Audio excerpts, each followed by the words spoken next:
Hi everyone, मी आहे MST CET topper 2026 या वर्षासाठी आणि आजचा ब्लॉग नंबर 21 आहे तुमच्यासोबत स्टडी अपडेट शेअर करण्याचा. सो मॅथचा सिलेबस कंप्लीट झाला आहे MST CETसाठी.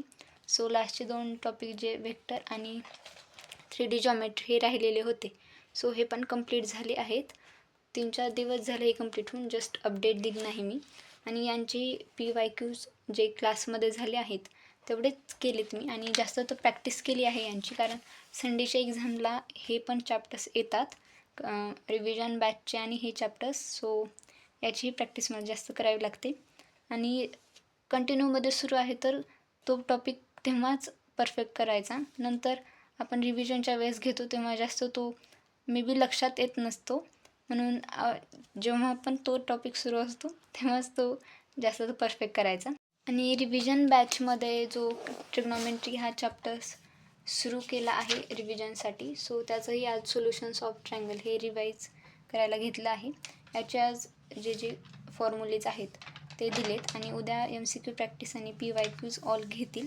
सो मी पण याची आज जे सोबतच म्हणजे साईन रूल, कोसाईन रूल याच्यावरती जे PYQs आहेत ते मी सोबतच सॉल्व करणार आहे. सो हेच आहे मॅथचं. आणि about 11th math, so circle हा चॅप्टर स्टार्ट केला आहे रिवाईज म्हणजे शिकवण्यासाठी त्यांना तर बेसिकमध्येच. सो मी 11th बॅच पण करते ऑफलाईन क्लासमध्येच. सो याचंही इक्वेशन्स घेत आहेत सर्कलचे आणि MCQ प्रॅक्टिस आज घेतील सर.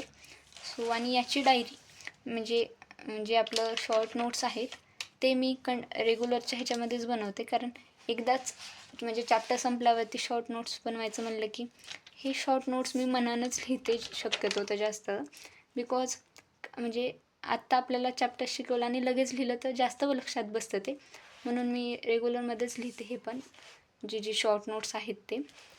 आणि केमिस्ट्रीमध्ये आयोनिक इक्विलिब्रियम आणि केमिकल इक्विलिब्रियम हे 2 चॅप्टर्स रिव्हिजन करणे झाले आहेत आणि आता अल्डेहाइड, कीटोन आणि कार्बोक्सिलिक ॲसिड हे चॅप्टर रिवाईज करत आहेत.